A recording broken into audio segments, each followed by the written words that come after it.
Hello and welcome to the Overland Journal Podcast. I'm your host, Scott Brady, and I'm joined today by Misty Tokarski. Now, Misty is one of the hosts of the Ladies Overlander Radio, which is a podcast that's available on all of the popular podcast outlets. Now, this is a really cool podcast because they spend the time interviewing ladies from around the world that are exploring, traveling, and learning, and they're sharing that with each other on the podcast. Misty is an accomplished traveler herself, has traveled internationally. She's also spent a career in the Coast Guard, and she travels in an interesting way. She actually uses two separate vehicles to travel around the country with her family, and she shares some of her insights around that. She also shares some of her insights around travel in general. Very cool podcast. It was really a pleasure to get the time to spend with Misty and to learn more about their podcast, which we recommend that everyone listens to. So please enjoy my conversation with Misty. And a special thanks to OnX for their support of this week's podcast. Going further on your adventures is about having the right tools. The OnX off-road app's intuitive maps make it easy to find trails and disperse camping. And their offline maps give you full GPS navigation capabilities, even without cell coverage. Personally, I use OnX for every trip in North America because I always know who owns or manages the land that I'm traveling on. It also makes for a reliable track recorder, and I can filter the trails based on the four-wheel drive or motorcycle that I'm using. On my most recent trip in the Quartermaster, I used the OnX to find trails near where I was staying in Joshua Tree. I used the difficulty rating and the elevation to determine which trails are best suited to the vehicle and the weather. Thanks again, OnX, for your support of the Overland Journal Podcast. So, Misty, thank you so much for being on the podcast with me today. I'm so excited to have you because I'm just a big fan of what you're doing with Lady Overlander Radio and your podcast. You've had some amazing guests on there, people that I really respect. And I'm looking forward to hearing about your story, maybe some of the things that you've learned from your podcast guests, and if you've kind of consolidated your own experience plus all of those amazing travelers that you've had on the podcast and how you kind of pulled them all together. So thanks for being with us today. Thank you. Yeah, I'm very excited. Awesome. So let's start off with, as I understand it, you and your husband were in the National Guard. Coast Guard. Coast Guard. Coast Guard. Difference. Yeah. So Coast Guard. So apologies. So how did that feel going from a career in the Coast Guard to now traveling full-time on the road? So I think that the Coast Guard kind of spoiled us and damaged us a little because we moved around so much. Every 2 to 3 years we would go to a new duty station. Sure. So we just kind of kept that travel bug, Travel was in your blood. Nowhere was home. So Yeah, we just sure. wanted to continue that after we retired. And That's cool. Yeah. And what was one of your favorite duty stations that you were stationed at in the Coast Guard? ironically, one of my favorite duty stations was my very first one, and I really didn't think I was going to like it when I first got there, which was Rockland, Maine. Oh, cool. So I'm a Florida girl, born and raised, and my first duty station was up in Maine. And wow. I Talk thought about a difference. Yeah, I really thought it was the end of the world. Yeah. Like, in some ways it is. It's pretty far yeah, out there. yeah. So I kind of tried to adjust my thinking and said to myself, I've got to make the best of this. Yeah. I'm young. I was young and single at the time, didn't have a lot of money, doing the non-rate, brand new military person thing. Sure. And just kind of had to adapt to that environment and, persevere. And, I ended up finding I found a love for hiking. I found a lot of things in that area that I never expected I would be interested in or Sure. enjoy. Sure. And it kind of just changed my perspective on things. And I kind of put that mindset in where, every place is going to be what you make of it. So you can either have a really good attitude about it or you can have a poor attitude, and it's going to be that way either way. So Isn't that true? I mean, it seems like in life, if you think about it, the only thing we actually have any control over is our response to things, is our attitude. Because, our money can be taken from us, our health can be taken from us. yeah. And you just never know what circumstances can arise in life. But even in our last moments, the only thing that we have any control on is how we react. Totally. Our attitude. So, and I think that the military does help with that. I know that in my time in the service that, I went from being at home, living at home. I had such supportive parents, but I felt like I was without a rudder. Like I didn't really know what direction I wanted my life to take me. And the military, because it removes a lot of decisions, it helps you see which is most important. It does, yeah. Yeah, you can really kind of see which direction that you want to go. And it gives you some self-confidence, teaches you a little bit of leadership, gives you a little bit of a backstop if you make some mistakes. Yes, so it's definitely. pretty interesting how that makes a difference. So, I would think one of the things cool about being in the Coast Guard is that you're always on the coast. So did you start off preferring more like boats and sailboats and things like that, and then you slowly got into vehicles, or at what point did you kind of transition towards wanting to do more vehicle-based travel? Well, 20 years in the Coast Guard, being around the water and being on and around boats made me realize that I don't want to go on cruises. I don't want to do it. You got the T-shirt. I'm over the boats. Yeah. I probably will never sail around the world or anything like that, just so everybody's aware of that. I do still enjoy the ocean. That's one of my favorite places, but I just really wanted to be able to go to all of those places I watched on TV or heard about as a kid. Like, for example, my bucket list continent is Africa. I cannot wait to go and explore. My favorite spot. Yeah, so I can't wait to go there. So it's just something different, right? So I did the water and the ocean thing. I've been to the Caribbean. I've been to South America and Central America by ship. I've been through the Panama Canal by ship. How was that? It was long.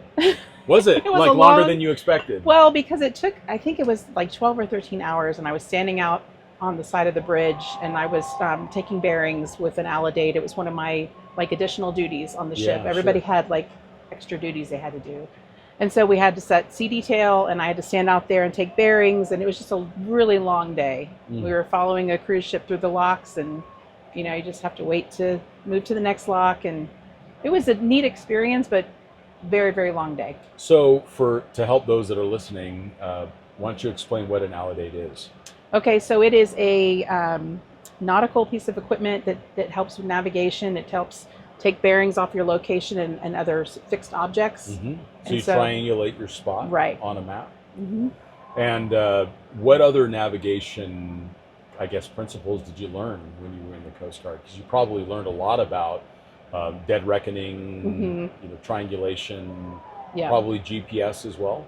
Yeah, so later on in my career, I got more into GPS and things like that. But when I first started, it was a lot of paper charts, a lot of drawing your bearing and figuring out which direction you needed to go. And so at my first duty station, when I was up in Maine, I was at a small boat station. So we had to, as part of our qualification process, we had to go and, they would tell us, we want you to go to this position or this location, and we had to navigate ourselves there as part of the qualification process. So, that's cool. Yeah. And that probably is quite helpful in even overlanding today.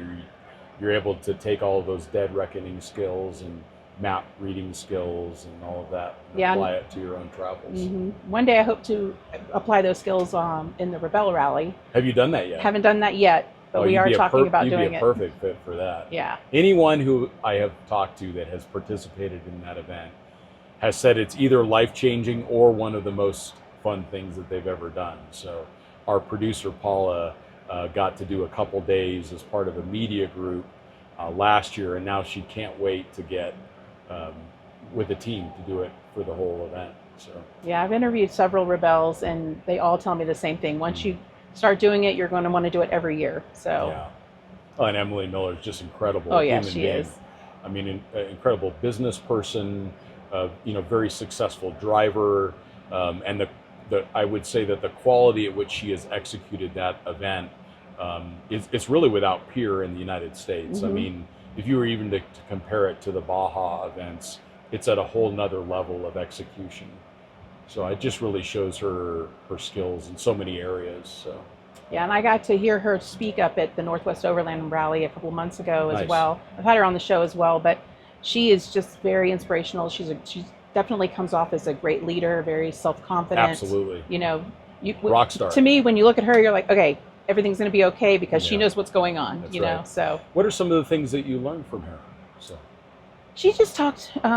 She did a little roundtable thing with Patty Upton and another one or two women, and she just talked about kind of trusting yourself and kind of leaning into your own, your own confidence, and just, just really focusing on believing in yourself and empowering yourself. And I just thought that was pretty awesome. That is awesome. She's you can tell she's very well put together. She's very smart. Yeah. And she's very bright. Yeah. And she's not afraid to compete in a mixed gender type of environment at all, She's crushing it. So she's crushing it. Do you think that that's something that needs to be a more consistent message, is that travel is available to all? There is no limitations. What do you think are some ways that, as an industry, you feel like we could improve that messaging? So I think that starting with some of these shows, a lot of them are embracing doing women-centric programming. Yeah. I think that it's not meant to be exclusionary. It's meant to provide kind of a smaller, safer environment for women to ask questions that they may not feel comfortable asking in front of a mixed crowd. Sure. So that's one of the reasons why I embrace it so much. That's why I started the podcast. That's why I love to come and teach at these shows, because I feel that it's important, if a woman wants to ask about a hygiene situation, or, wants to talk about her fears about traveling by herself, and she doesn't want someone else to be there kind of downplaying that or saying, oh, you're fine. She wants to be able to express those concerns, I think, in a welcoming environment. And that's kind of what I see starting to happen in not only the overlanding world, but the off-road and automotive industry as well. Yeah.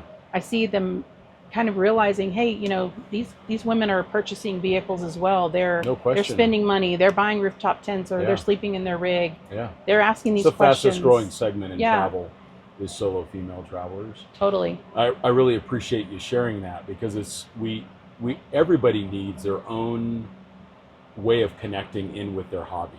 And it doesn't matter how it needs to be. It's whatever they need in order to feel successful, in order to learn. And we need to continually adapt as an industry to meet the needs of people that are coming into the overland space. So I really appreciate your podcast. I appreciate what the Rebelle has done. I appreciate the fact that those kinds of trainings are available at the Overland Expo, because we need even more of it. So how are some ways that businesses can support women travelers in overlanding? What are some things that you think are maybe missing, or where they're missing the mark? If you had the opportunity to wave a magic wand, how would you see things improve? So I think that, I have seen a little bit of that at this show. I think that these different vendors need to walk around and speak to women travelers face to face, see what works for them, what doesn't. Yeah, sure. I know two of the biggest things that I encounter when I speak to other women that they're concerned with is safety and hygiene. Sure. Those are the big things. A guy, a lot of the times, like my husband, for example, he can go and he doesn't really necessarily care about showering. He's like, I'll shower when I feel like it or whatever. Sure. Whereas some women are, very much like, I can't do anything without having clean hair every day. Maybe I don't have to shower every day, but I have to have my hair. I definitely don't have the hair problem. Yeah.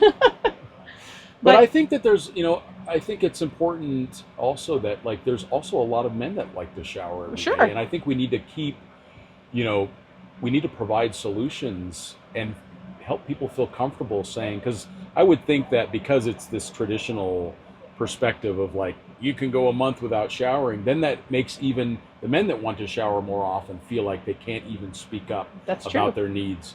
But I think that it's so important, to your point, that we find ways to meet the needs of travelers wherever they are. Right. And hopefully that inspires more innovation within the marketplace.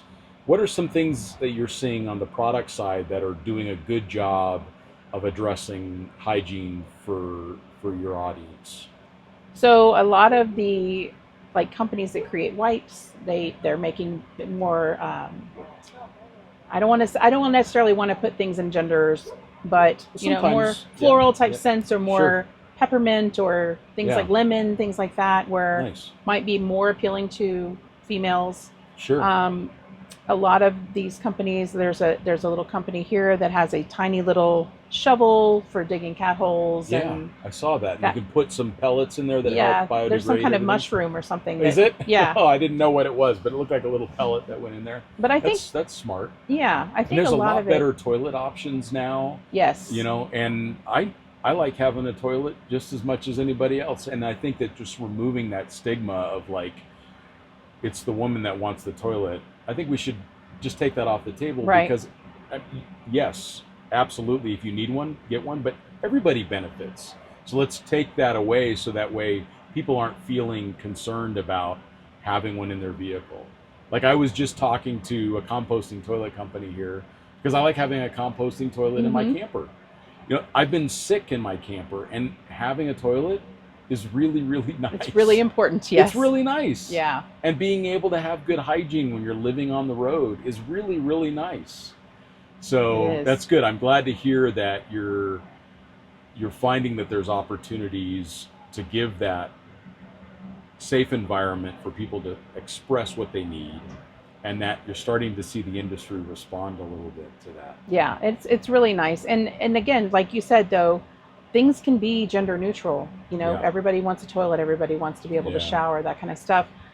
I've just seen, you know, a lot of the comments that I get, especially for women that are just starting out. It's either they're scared to do it because of all of these different reasons or fears or past traumas or whatever it is. Of course, and then, you know, they want to make sure that they can take care of business if they need to and be clean and all of that. So that's where I try to make a lot of my focus. And I also do a beginning overlanding class. So because people, you know, sometimes they get overwhelmed when they look at all of the stuff that they have here and they don't know where to start. Yeah. So, you know, I tell them start small, start with inexpensive items at first, just go somewhere locally, just keep it, you know, close to home. What are like, just at a higher level, when you have one of these classes, what do you talk about around selecting a vehicle? Like, what are some things that we can share with the audience around what you recommend or what you've chosen to share with your students? Well, I tell them initially, whatever vehicle they have currently, they should start with that. Good place to start. Because if they hate it, they haven't just went and spent a lot of money on a now they don't have a $700 payment. Right. You know, so we start simple. You know, a lot of people talk about Jeeps, and I'm not saying anything against Jeeps. Jeeps are wonderful. They're very capable, but they don't have a very big payload. Yeah, that's true. So it depends on if you're going to be traveling by yourself and you don't have to take as many things, or if you're somebody like me that's traveling with a husband and children, and you have to bring a lot more with you. You know, so we do have a Jeep, but we also have a 4Runner because 4Runner has a lot more payload. A lot more payload. So those are the kind of things we just talk through. I don't think that, you know, I don't vehicle bash or anything like that. You know, we just talk about if you want to go to those further out places, you might need a little more clearance, or you might need 4-wheel drive, you know, those kind of things. But, you know, I've known other people that have traveled all over the place in 2-wheel drive. So true. You know, the important guess thing it's like, is to go and then figure out what it is that you really need. Right. Because some people do find that, you know, I like going a little further back in, away from the crowds. Maybe I feel safer or I really enjoy being connected in with nature and I want to get a little further away from the highway. And that's when having 4-wheel drive or maybe a little bit better tire can help you do those things, get a little further away from the crowd. Absolutely. But I think it's a process. So when we first started out, we had, you know, canisters from Walmart, a cooler, very, very basic things. And we've slowly, as we've done it for over time, we've changed out those items and upgraded those items and really thought about our purchases before we invested the money to make sure it was going to work for our situation. And that's another thing that I tell people, just because your overland build works perfectly for you, it may not work perfectly for me. I may need something completely different. Yeah, so true. So you couldn't fit 5 people in this camper. No, not well. Barely, right? Yeah. I mean, I guess they could have dinner in here, but that's about it. You couldn't sleep in here. Yeah. What are some of the questions that you find that you get in those classes that we could share with the audience? What are some of the ones that you see come up regularly around first starting overlanding? What are some of the questions you get? So specifically with the women that come to the classes, a lot of it is, what do I do if somebody comes up into my campsite, and Sure. how do I handle that situation? How can I escape? What if I'm sleeping in my tent and I can't get down to my, driver to, my driver's side to leave? Yeah. So we talk about, trusting their intuition. If you pull up to a site or an area that you're ready to camp and something doesn't feel right, there's no shame in moving on Yeah. somewhere else. There's That's no good shame in advice, getting a yeah. hotel for the night. If you're Yeah. really just in an area that isn't, you just have a bad feeling. Sure. So, with my kids, all 5 of us, when we pull up to an area, if anybody has a bad feeling about it, we don't stay there. We move on. So I the big thing I talk to women specifically about is trusting that gut, trusting that intuition, being aware of their surroundings, even putting up a drone if they need to, just to check the surrounding area. That's smart. That's great I mean, advice. Throw the drone up and then look and see if there's, maybe 200 meters away, there's another campsite, and looks like it's been there a while, and Yeah. that's really smart. That's a good idea. And I tell them to try to avoid major metropolitan areas Yeah. because, like, for example, right outside of Portland, there's a lot of homeless population. There's a lot of drugs that are happening in the Yeah, forests sure. around there. So I personally am of the belief the further out you get away from everybody else, the safer you are. What do they say? Bad roads brings good people? Yeah. I like that quote. Yeah. What are some other pieces of advice that you give around security? So one of the biggest things is your alarm. Your car alarm is your best friend. If it's the middle of the night, something's moving around outside, you don't know if it's an animal or a person, set off your car alarm. The lights will go off, the sirens will go off. Draws attention. Draws attention. Smart. Yeah. Smart. Another thing is just making sure somebody knows where you are. Yeah. If you have an inReach or a Zoleo or Spot, whatever, just let somebody out there in the world know where you're going to be located if you possibly can. Just Have so a point of contact. right, somebody that a checks lifeline. in on you. Sure. Yeah, and I think that's a big thing for women. Like, we started a Life 360 group just for women overlanders. So if they want to join, I What's make the name of that so people can find it? It's actually, when they join my Facebook group, Ladies Overland Lounge, Okay. we give them that option if they want to join the Life 360 group. And that Awesome. way, we've had women that were in Central and South America that joined as well. One of them was in a motorcycle accident, so it was Yeah. alerted.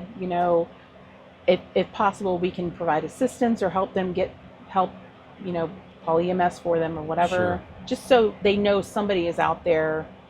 A more active community to Right. help each other.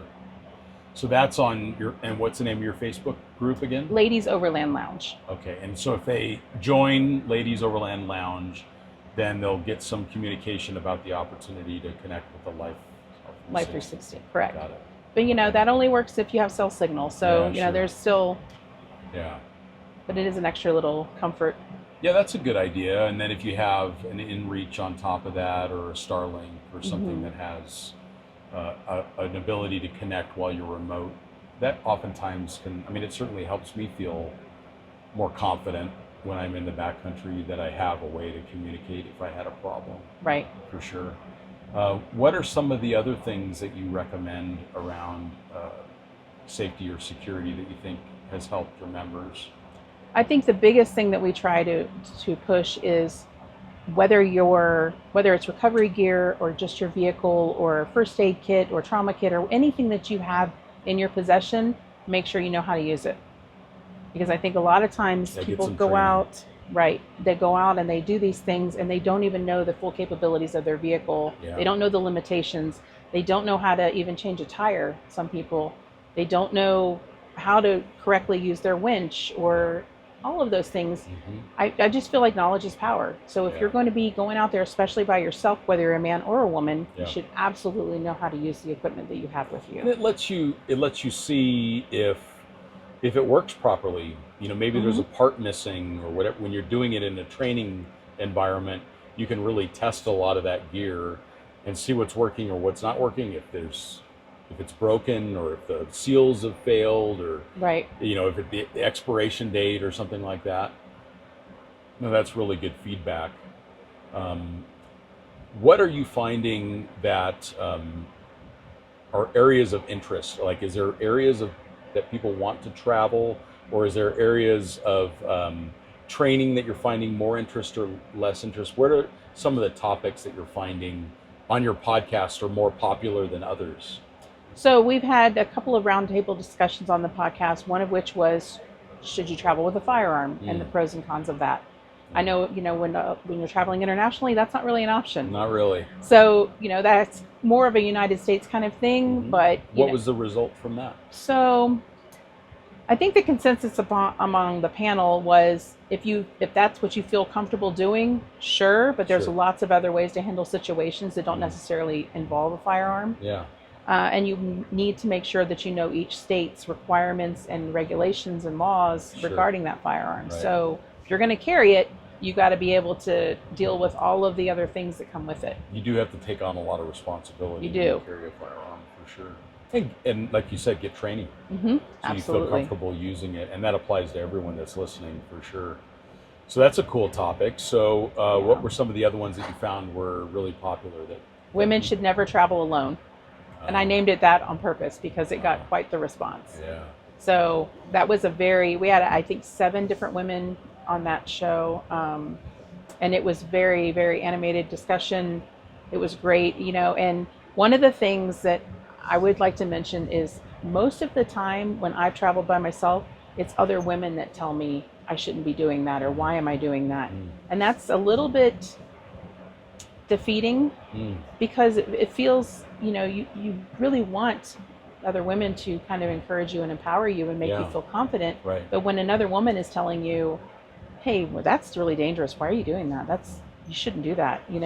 It kind of takes the wind out of your sails a little, So I think that why I bring that up is to tell women, definitely encourage others. Don't, we have enough things in this world, enough people, and everyone does, that are telling us we shouldn't do things or can't do things or whatever. But don't add to that. Don't add to it. To that narrative, for sure.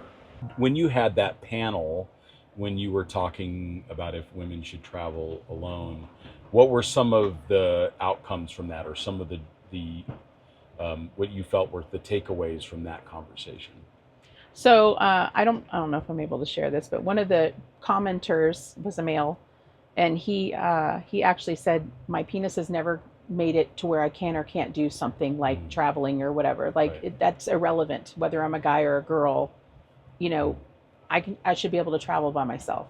He just said, I've never been in a situation where that's benefited him or helped him in any way, shape, or form with traveling. So it was kind of a funny, comment that everybody laughed about, but it's true. I think the women have a little bit of an advantage because of that. I guess maybe in their nature, they kind of think through different scenarios. And I'm not saying men don't either, some men, most but don't. A lot of women, a lot of men are just like, let's go. But, women will think through different scenarios. What do I do if this happens? What do I do if that happens? And I think that it's just kind of naturally in our nature to keep us safe for whatever reason. And we talk about at times even traveling to different countries and the different cultures, and safety factor for women is different than men in a lot of those other countries. So those are all things that you've got to keep in your mind. Well, I think everything that you're talking about is valid, and that's the most important thing that needs to be acknowledged in the industry, is that everything that you're experiencing and everything that the women that you interview are experiencing is valid.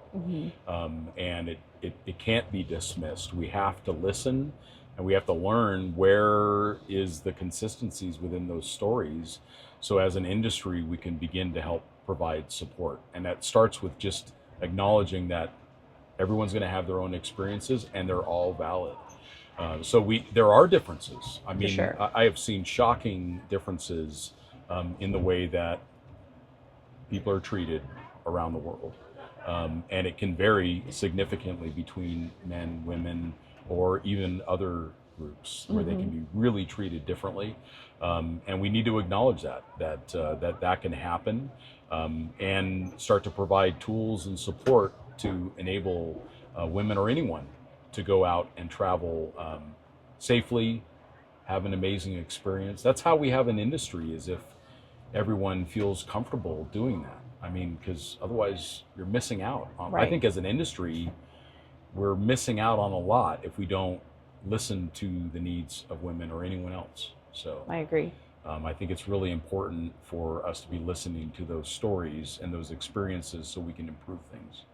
So, no, that's really good feedback, and I appreciate that. And it's a reality of travel. It's absolutely a fact. So some of the women that you've had on the podcast, I mean, I think about, have you ever had Lois Price on? I have not yet, no. Oh my gosh. Yeah, she's my hero. I mean, just incredible traveler. And the places that she has gone is just absolutely incredible. But some of the well-traveled individuals that you've had on the podcast, has there been a couple things that you've had yourself as takeaways, like, oh, that's an interesting lesson, or is there some consistency across those well-traveled international travelers that you think you could provide to the audience here that they can hear? I think a lot of it kind of centers around children, because Okay. I am a mother and I have 3 children that I travel with. Sure. So a lot of the takeaways that I've received from other women travelers regarding children is that it's been a great experience for those kids. They're much more open to anyone from any kind of background. Oh, cool. You know, they're able to speak to anyone about Yeah. anything. You know, a lot of times they'll bring people in to a conversation that normally maybe they would have been hesitant to do. Yeah, sure. I think that it builds confidence. I think that it shows them how good we have it here in the States. Yeah, sure. Because honestly, we have it. We're pretty just fortunate. Yeah, very. And so that's something that I learned from a young age when I first joined the Coast Guard. And then when I went to other countries was, wow, you know, the way that women are treated, the way that people live in the environments that they live in. And you just, if you haven't been to other countries, I don't know that you can necessarily grasp the difference. Yeah. Sure, you can see things on TV, but TV is definitely, as we all know, not accurate. Not really And reality. over sensationalized. Yeah. So, And you need to experience it to know it. right. And the more experience that we have, the more that we have an understanding. The more that we have an understanding, the more that we have confidence in what we need to do to be successful with travel or whatever else that we're trying to do in life, for sure. I also wanted to take a brief moment to thank all of you for listening to the Overland Journal Podcast. By listening to this podcast and subscribing to the Overland Journal magazine, you're supporting our employee-owned and veteran-owned business. Impartial reviews and in-depth content like this would not be possible without your support. If you enjoy the podcast, I think you'd really love the print magazine as well. And 100% of that subscription price goes back into creating the content like you're listening to right now. And as a special thank you for your loyalty, we're giving 20% off any subscription. And that even includes our special lifetime subscription, which includes numerous lifetime-only benefits. You can go to overlandjournal.com and use the code OverlandPodcast at checkout. Again, that's code OverlandPodcast at checkout, and that'll give you 20% off. I sincerely appreciate your support. To improve the experience for either other women travelers or the women that are traveling with them, what would be, if you could pick your top 5 of things that you would challenge the audience to think about to make things better in our industry, for women traveling solo, for the partner that may be traveling with the male listener? So I think the first thing would be to empower your significant other. Trust her. You know, if she says she's, you know, hesitant about certain things, trust that. Don't diminish that. Listen Talk to it. talk through that. Listen to her concerns. When you're out talking to vendors, I know that at times some vendors speak directly to the man, right? Mm-hmm. The woman standing there, maybe that's her rig that she's there to buy something for. Totally. You don't know. So changing that mindset, you know, if someone starts speaking to you, like I've had people come up to my husband and say, hey, I love your rig. And he's like, thanks, that's my wife's, you know? So just kind of changing that mindset. And if someone does come and approach you and your wife is standing there and it's about her or for her, direct them over to her and kind of force that interaction, you know? Trust her intuition. Powerful. Women's intuition is very powerful. It's a real thing. It is. It's a real thing. You know, if she does not feel comfortable in an area, try not to like diminish that or brush that to the side. You know, talk through it. Maybe her concerns are unfounded. Maybe it is just you know, originating from fear, Mm-hmm. but still talk through it, you know, because a lot of times when we're feeling a certain way about something, we've already thought through it and logically and walked through the different processes and things like that. And sometimes it's not exactly on the surface. I mean, there's all of these nonverbal cues that we encounter. You know, when I talk to couples that are getting ready to travel, I just say that you need to have a hard and fast rule. If either person says they don't feel comfortable, Mm-hmm. there's no discussion. Yep. You move on. Exactly. That way it isn't about, and it doesn't matter if that same person says it 5 times in a row. If the person you're traveling with isn't feeling comfortable, why stay? You know, even if you really, really wanted to go see that waterfall, is it that important? It's the relationship that's the most important, Right. important in my mind. And it helps us learn more about each other. And, you know, like one of the things that I would encourage is any training that either person gets, they both need to get. Absolutely. They both need driver training. They both need to work on the car together. They both need to get medical training together. Because what happens if either person falls off the roof rack and breaks their leg? Someone's got to drive. True. Someone's got to drive the car. Mm-hmm. So both people need to know how to pull a winch cable and do spotting. And the more training that the couple gets, the more effective they'll be together, and the less likely they are going to have an argument, I think. And I also think the more buy-in you have from your significant other, Yeah. you know, if you can get her on board with doing these things and learning these things, she's going to feel more a part of the experience as well. Mhm. So even if she's not driving that day, maybe she's helping to navigate, or maybe, you know, you get a flat tire and she changes the tire, or she sets up camp and you break down camp, and you kind of share those responsibilities. Mm-hmm. You know, I think that's very, very good thing to do. And it's so fun. I mean, Yeah. for me, like when I get to travel with my partner, she's an awesome driver. And it's fun for me because then I Yeah. get to like take photos, and I get to, you know, experience her getting pulled over by the cops in Tanzania. You know? So Yeah. it's like make it where everybody's getting to have that rich experience, no matter what it is, driving the vehicle or doing a Definitely. daily inspection on the car.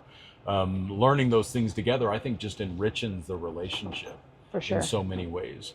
Well, let's continue on that same thread. Is there anything else that comes to mind that you'd love for this audience to hear, of ways that they can improve the experience, either for their partner or for a solo female traveler? I think that, you know, like we were just talking about, encouraging her to go and take additional training, maybe a women's wilderness first aid class, or, you know, recovery. You know, we are doing an event this fall where we're having kind of a whole weekend experience where we're having a recovery instructor come and teach Cool. about that vehicle safety and recovery and dynamics. Just anything from, I mean, there's just so many different things. Basically anything that a guy can learn how to do regarding vehicles and overlanding and travel and all of that, a woman is able to do as well. She just needs to build that confidence. Women have a higher matriculation rate than men, so I think they can learn it all. Yeah. I don't think there's any limitation there. So tell me about this event that you got coming up.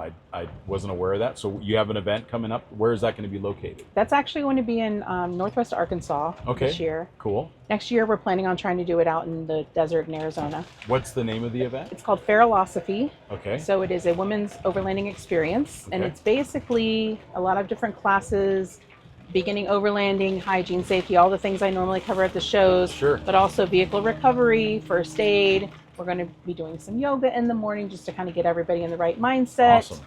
Yeah, it's just building that network in that community, meeting other women, like-minded women, that kind of stuff. And where do they find more information on the event? They can find that on our website, LadyOverlanderRadio.com. LadyOverlanderRadio.com is where you Mhm. can find that information. So when on the training side, do you have 2 or 3 trainers that you like to recommend to your audience? And who are those individuals? So my go-to person for off-road recovery is Aaron from Switchback Outdoor Safety. Okay. It's his own business. He works out of Missouri, Okay. and he is excellent. He is former law enforcement, very much into empowering women. He's done several women's classes for us before. Awesome. He's just a great person. He has a wife and 3 and 1 child on the way. Wow. So he's, you know, Got he's a a full gaggle. family man. Yeah, He's sure. very passionate about what he does. Yeah. He's very, from the moment you arrive for training, he's in training mode and you're in training mode. It's just like being in the military where you're on the second you get there. Yeah. He's teaching you hand signals. He's giving you direction. He's telling you where to park. He's telling you how fast or slow to go, all of that stuff. Awesome. So one of the ones that we like to recommend is Nina Barlow for anyone. she's amazing to get as well. Training. She's incredibly capable. One of the most successful Rebelle Rally competitors. Works a lot with the OEMs at the highest levels of skills, both in driving and in recovery. Mm-hmm. So yeah, Nina's an awesome one to recommend as well. Is there anyone else that comes to mind that you like to recommend for training? Not anyone else I can currently think of. Yeah. But I have a really good rapport with Erin, and Nina is amazing as well. Yeah. I've heard wonderful things about her. I And she's in haven't Arizona. had the opportunity to meet her yet. Maybe but, when you have that event in Arizona, Yeah. you can have her out there. So you need to get her on the podcast. oh yes, definitely. She's a total rock star. We tried. There was some scheduling stuff on both of Okay. our ends, but yeah, Awesome. she's an awesome Yeah, person. she's a total rock star. Let's talk a little bit about what you've got coming up next. What do you have coming up next for your own travels? Tell us a little bit about the vehicles that you use. Okay, so my husband has a Jeep Wrangler 2018.